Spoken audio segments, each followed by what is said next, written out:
Hey everybody, it's Rory from A&S Gear, and today we're going to learn how to do some general maintenance on your paintball markers. Okay, so we're looking at a X7 Phenom right now. Now this is the Assault version, I believe.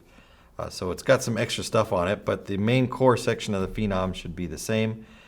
So we're going to take it apart and just give you an idea of how it breaks down, what the insides look like. So if you need to do maintenance, it makes it easier for you to take it apart and find your issues inside of there. So let's get the stuff off the outside of the gun first that we don't necessarily need to deal with. So we'll take the magazine off and we'll get the stock off of here, possibly. Let's see if I have something to bang on this for a second.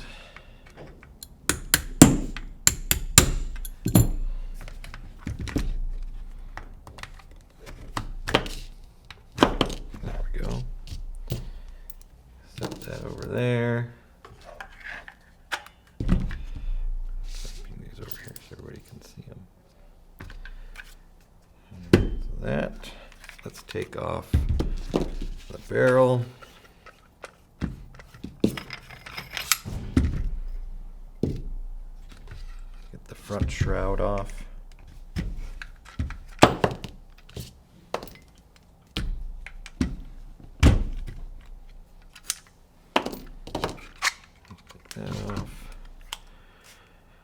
We're going to take off the cyclone, but we need to take a couple other pieces off first. So let's get the frame off. I'm just going to let this drop right down. And then we will get the rest out. So to get the cyclone feet off, you do need to take off this piece, or this bolt right here. This is the one that goes through and attaches the cyclone to the gun.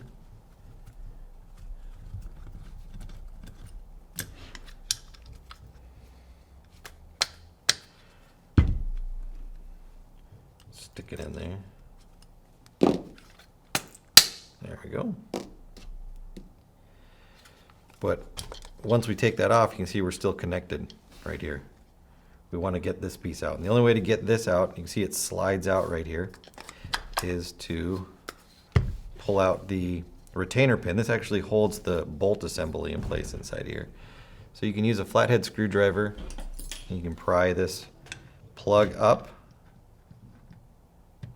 Doesn't take a lot. We can pop it out right there. And that will let the bolt slide forward inside here. You can see I'm moving it. And once it slides forward far enough, we can just pull this pin out like that. We can pop the cyclone feet off. At this point, you can get the bolt assembly out of the gun. And that's really where the maintenance is going to be. Inside here is our bolt. The only thing that is in here that you would possibly need to maintain would be the detent. And the detent is up inside of here. You would need to separate the halves apart and get to the detent inside of there, since you can see it right in there, that piece.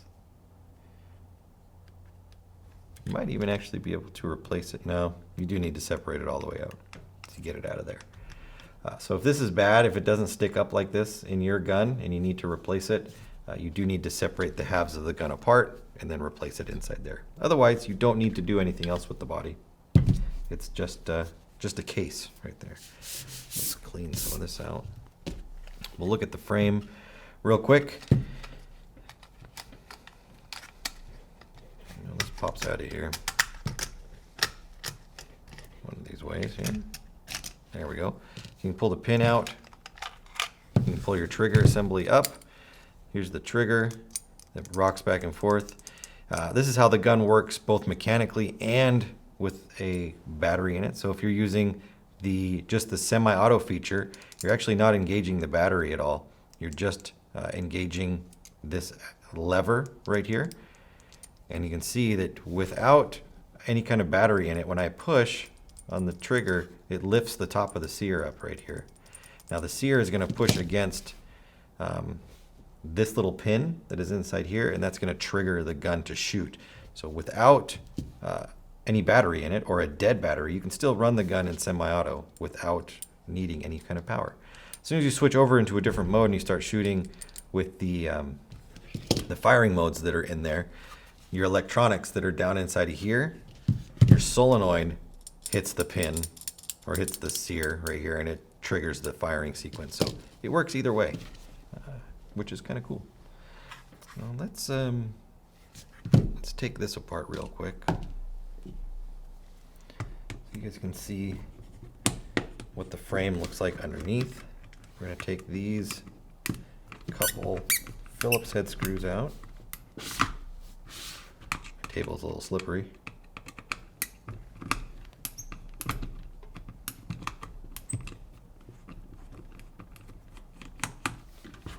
So 1,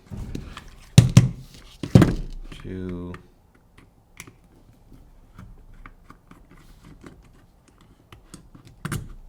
3,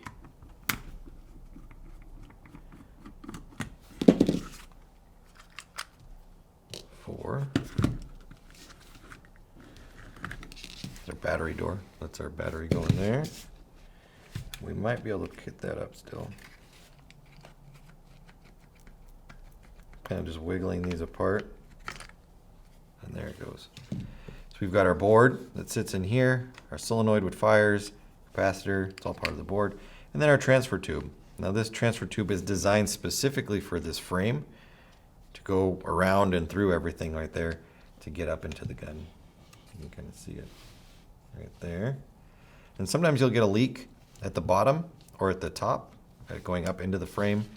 There's just 2 O-rings right here, so 1, 2, and that seals the transfer up into the top, which goes into that part like that.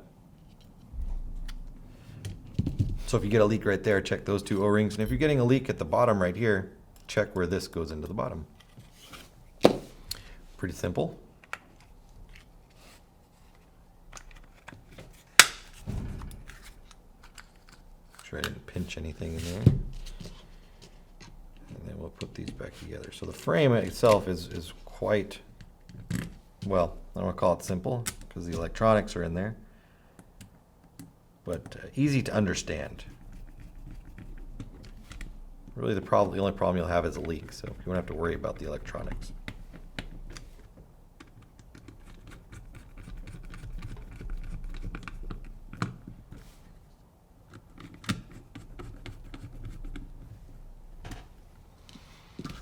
Alright, so we'll put this back on here. We'll put this on here. You just drop it right down inside. Make sure that the pin lines up through the side here.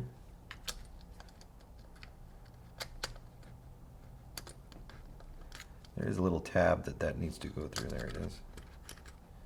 Like so. And then rotate it back down. All right, perfect.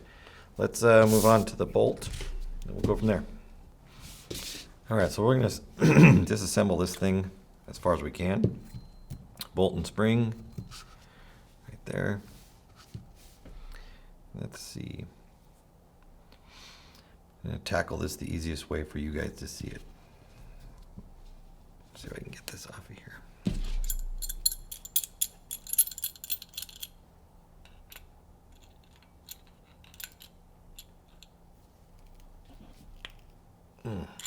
That one might be a little tough to get apart right now.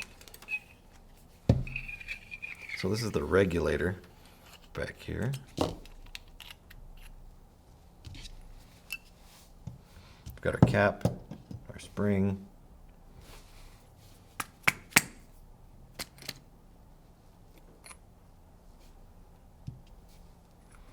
and then we're going to have to get that part out by getting the rest of the gun apart. And let's see if we can get the pin assembly out. Sometimes these don't want to come out. They're the only way to actually get this out is you got to get the pin that's inside of there out. And sometimes you can tap it and get the pin to pop out. Sometimes. Because it is sitting on an O-ring inside of there, and so it won't like to come out. I don't really have anything to tap this hard enough on.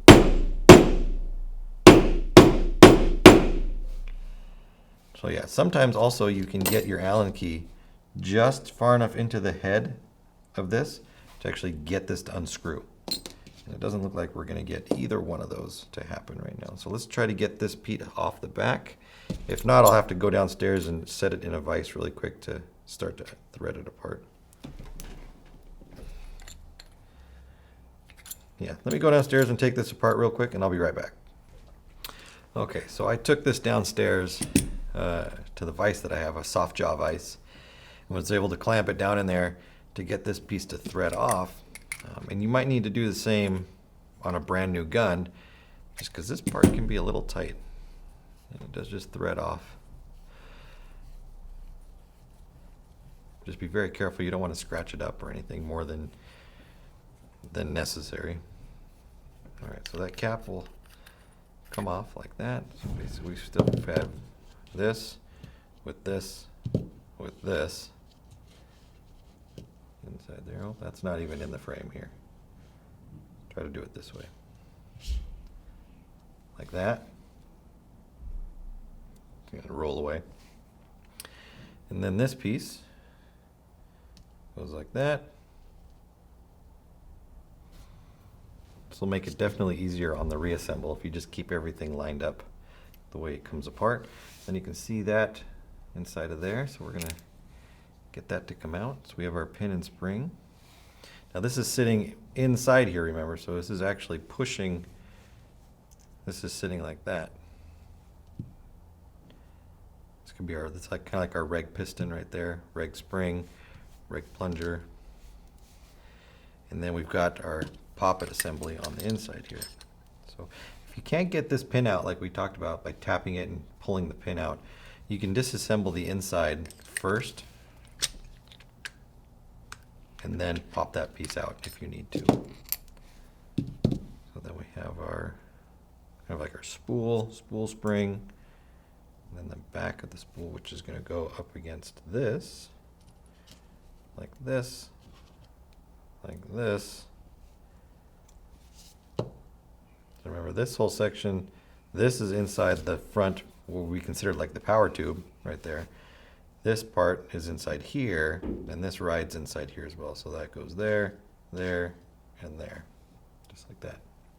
And then we can take a pick like this, and we can pop the pin out.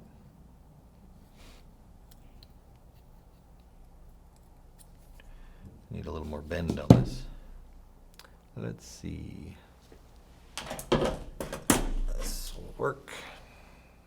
I'm going to reform this.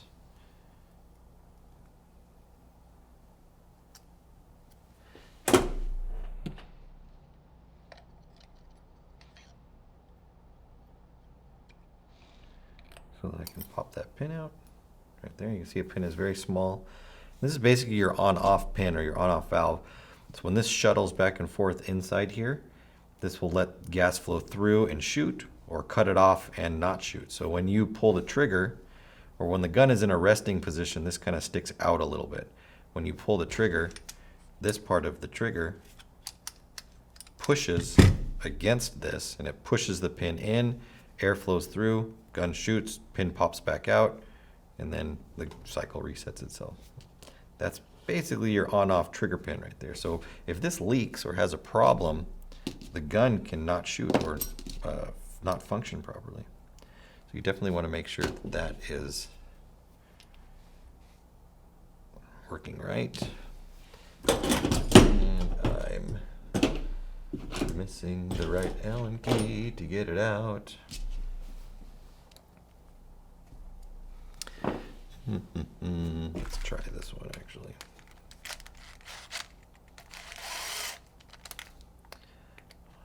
Beautiful. Well, that's no good. So that plug just stripped out on me right there. So you need to remove this plug out, and I'm gonna have to go downstairs and take this apart. I have to get an extractor to get that piece out of there. There's a lot of Loctite, it looks like, on there around this piece. You can see it coming up when I use my pick like that. That's all Loctite right there. I don't know if that's excess. It sure seems like it's too much to me. But I'll need to clean that all out. The brass shavings from that stripping out will need to be taken care of.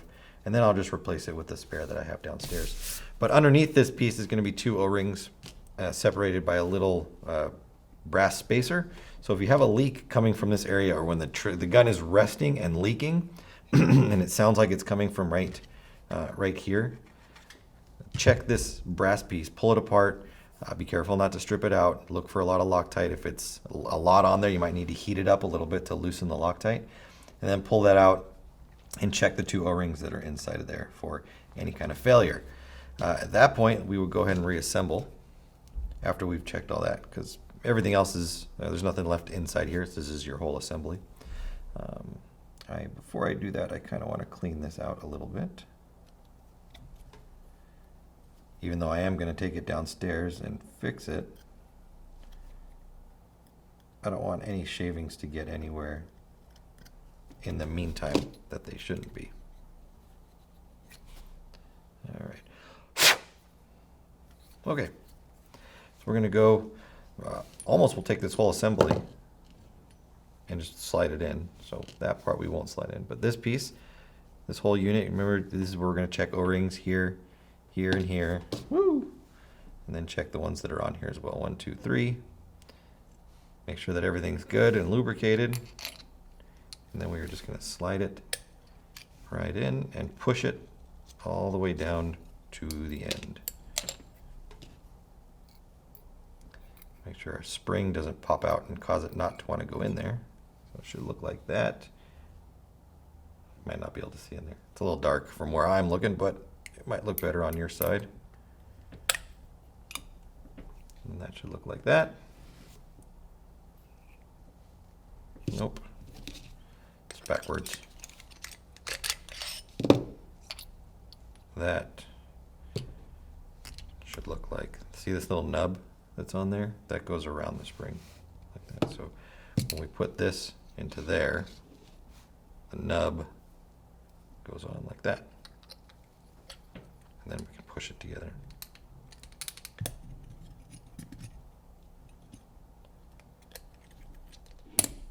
There we go.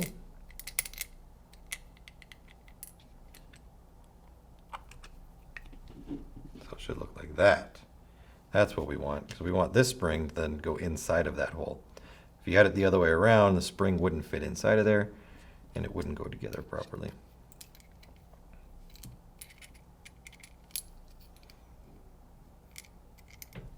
Like that.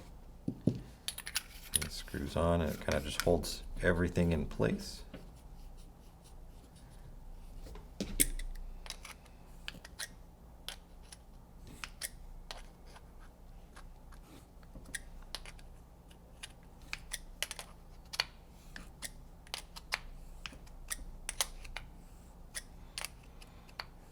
And when you reassemble this, you don't need to crank it down. You want it to just come to the end, make it snug, but the harder you crank on this, the harder it's going to be to take it apart. It reached its end. I just snugged it up a little bit, so it should be very simple for us to take it apart down the road. Drop our piston in, spring,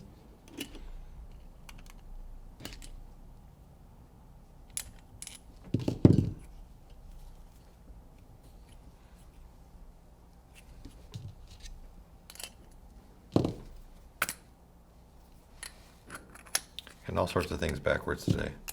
There we go. If you put it together like I did, let me just show you what I did there. I dropped it in like this with the flat part right there. It needs to go in so the spring can sit in that cup right there. So the flat part needs to face down. It needs to push against the pin that is sticking out right there. Otherwise the reg won't work properly.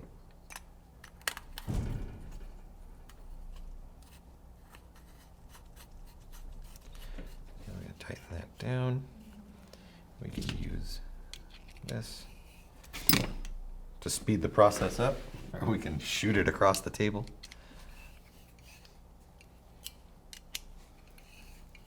Trust me, that happens. You're gonna lose all sorts of things when you're building these back together. Put our on-off assembly back in there. Then we're gonna slide it back in the gun. Oh, don't forget our bolt. Put the bolt on. I'm gonna go back in this way. Like that. Now, before we put the pin or the plug in that's gonna hold the bolt forward, we need to put the cyclone feed back together. So we wanna make sure we push the bolt all the way forward and make sure there's no nothing blocking it, so that everything's assembled properly and it slides easily forward. Now, before we put the pin in, I'm going to turn this around. We're going to hook our cyclone up right here so we can put the pin through, so the screw through, and get it attached. It's not going anywhere. Then we're going to look inside of here. You can see when I push it, you can see the hole. The hole's lined up right there. And when I push it forward, the hole slides forward. So when the hole's lined up with the slot in the back, then I can take the cyclone adapter and I can lock it in like that. And then push it forward. It's going to hold it in place so that it can't pop out. And while I'm holding it forward, I want to put my pin in, my plug in for the other side. Make sure that lines up. Oh, wrong spot. Right there. And that pops in, holds the bolt assembly in place, and also holds the cyclone adapter in place. From here, it's just putting everything back together, so it's simple. Frame goes on. Got our pins. Go through, make sure there's two different length pins. You can see that there is a long one and a short one. Actually, probably can't tell. I will do it that way. And depending on where they need to sit on here, you need to use the right one. So you can just take it and turn the gun upside down and kind of line it up like that. You guys can see that. And I can kind of see that I've got just a little bit sticking out through there. So I know that this needs a long pin. And if you push it through and you've got a bunch sticking out the other side, you need a different size pin. You need the short one. So that'll go in there. Let's get the stock on. Pretty sure we need a short pin on the top.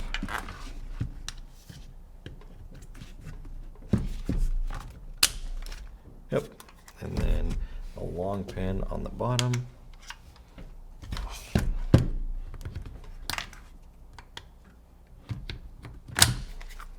That. Then we can put our front shroud back on. At this point, we have a long and a short. So let's use probably the short again for the top.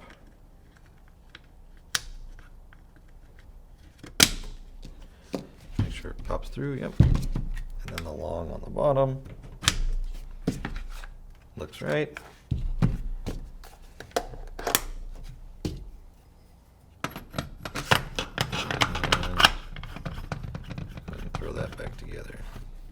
All right, so there you go.